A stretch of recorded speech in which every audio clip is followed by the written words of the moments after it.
pagpanaw ni Jacqueline Jose, nahulaan daw ni Rudy Baldwin? Usap-usapan ngayon ng mga marites ang naging prediction ng kilalang manghuhula na si Rudy Baldwin sa pagpanaw ng veteran actress na si Jacqueline Jose.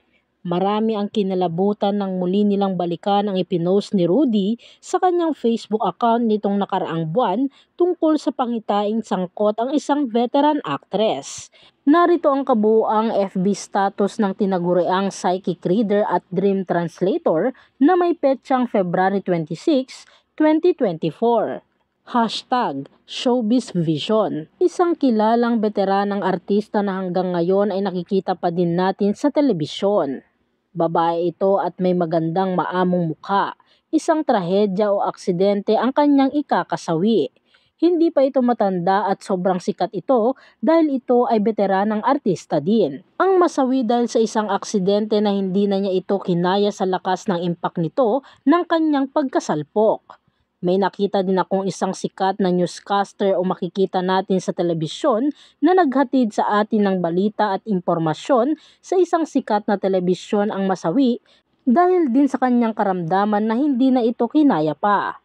May nakita akong 3 tagahatid ng tsismis sa showbiz na halos magkasunod lang nagpaalam sa mundo natin dahil sa karamdaman at cardiac arrest. May nakita akong 2 veteranong artista na masawi din dahil na din sa karamdaman. Maging maingat lamang ang mga artistang kabataan dahil may nakita akong 3 kabataang showbiz ang maaksidente at lahat ito ay masawi. Maging maingat sa pagmamaneho at huwag magmadali dahil makarating din naman sa mga lugar na nais niyong puntahan. May nakita akong artista na biktima ng krimen. Maging maingat lamang ang lahat palagi lalo na sa mga vlogger dahil may bahay akong nakita ng isang vlogger na natumpok ng apoy na halos natumpok lahat at walang natira.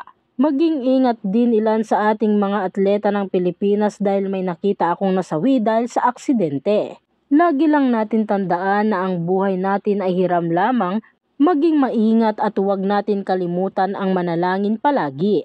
Ang mga prediksyon pa ni Rudy. Kasunod nito, nag-post muli ang dream translator sa FB matapos pumanaw si Jacqueline Jose.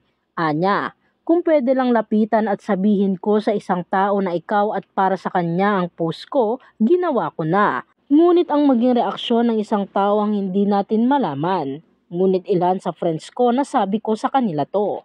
Hindi lahat nakikita ko dahil tao lamang ako. At kung hanggang dun lang ipakita ng Diyos sa akin, ay hanggang dun lang din masabi ko. Isa si Miss Jacqueline Jose sa mga hinahangaan kong magaling na artista, nun pa man, halos lahat ng pelikula niya ay napanood ko. Isang nakakalungkot ang kanyang pagpanaw kaya wag natin sayangin ang bawat oras ng buhay natin. Taos-pusong nakikiramay ako sa buong pamilya ni Miss Jacqueline Jose at ang katahimikan kasama ng ating Panginoon na ngayon ay makakasama na niya. RIP Miss Jacqueline Jose, your memories and name will never fade away.